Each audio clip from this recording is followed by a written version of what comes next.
प्रश्न हा आहे की समाजात महिलांचं नेतृत्व आहे का? तर समाजात महिलांचं स्थान हे दुय्यमच असल्यामुळे आज आपल्याकडे कितीही कायदे असले आणि ते कितीही कडक असले, सतत समाज प्रबोधन जरी होत असलं, मुली शिकत असताना सुद्धा, म्हणजे ही जी गौरी गर्जे आहे ही डेंटिस्ट होती, तरीही हुंडा हा समाजाला मान्य असणारी एक गोष्ट आहे. हुंडा म्हणजे काय?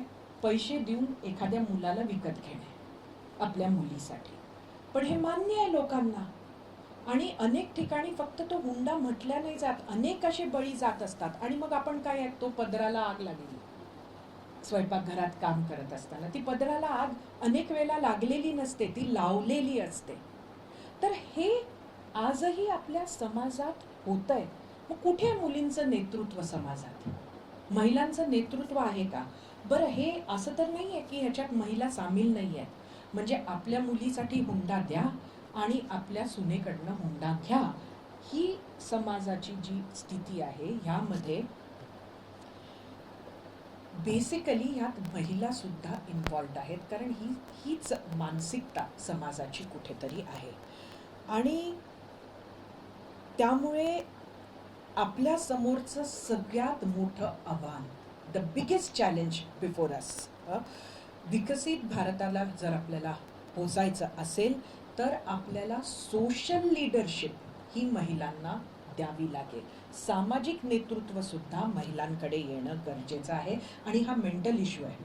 मेंटल म्हणजे नुसता आजार मेंटल असं नाही, तर हा मेंटॅलिटीचा सुद्धा इश्यू आहे. हा मानसिक दृष्टिकोनाचा इश्यू आहे. महिलांकडे सामाजिक नेतृत्व असू शकतं, ते आहे, ही मानसिकता आपल्याला समाजात आणावी लागेल. आता हे कसं शक्य होईल? तर हे शक्य होईल कारण आपल्याकडे बऱ्याच आपण इफेक्टिव्ह असे पब्लिक कॅम्पेन्स केलेले आहेत. तुम्हाला आठवत असेल, म्हणजे मला वाटतं पेटीएम आहे, आपण हम दो हमारे दो खूप जुन्या काळात आपण बघितलं, स्वच्छ भारत अभियान आहे. असे बरेच आपल्याला सांगता येतील की जे पब्लिक कॅम्पेन्स करण्यात आले आणि या पब्लिक कॅम्पेन्सच्या मार्फत आपण लोकांपर्यंत एखादा संदेश पोहोचवला. म्हणजे मेक इन इंडिया आहे, स्किल इंडिया आहे, आपल्याला सगळ्यांना माहिती आहे. आपण मेक इन इंडियामध्ये सहभागी नसू सुद्धा, पण आपल्याला माहिती आहे कारण ते यशस्वी पब्लिक कॅम्पेन आहे.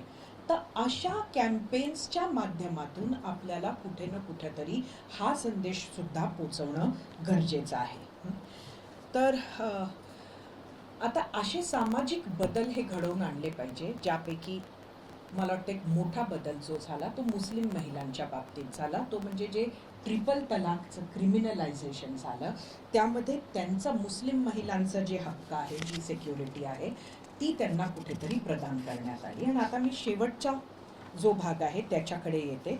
हा रस्ता आपण कापत असताना आपल्याला सगळ्यांना लक्षात घ्यायचं आहे की जर मी एखाद्या जागी पोहोचली, तुम्ही एखाद्या जागी पोहोचला की जिथे सामान्यतः महिला पोहोचू शकत नाही, तर आपल्याला फक्त स्वतःसाठी आनंदी व्हायचं नाही आहे, तर हे भान ठेवायचं आहे की मी ज्या कामासाठी पोचलेली आहे ते तर काम करीनच, पण हे भान नक्की ठेवीन की माझ्याबरोबर अजून 10 महिलांना तरी मी पुढे आणण्याचा प्रयत्न करेन. हे भान राहिलं तर महिला नेतृत्वात पोहोचण्यात काही अर्थ आहे. नाहीतर आपण आमदार झाला, बाकीच्या महिलांना विसरून गेला, त्यांनी फक्त कॅम्पेनमध्ये उतरायचं. हे भान जर आपण ठेवलं तर 2047 पर्यंत आपण पोहोचू. A wise woman wishes to be no one's enemy, a wise woman refuses to be anyone's victim. एवढं लक्षात ठेवा. धन्यवाद. एबीपी माझा, उघडा डोळे बघा नीट.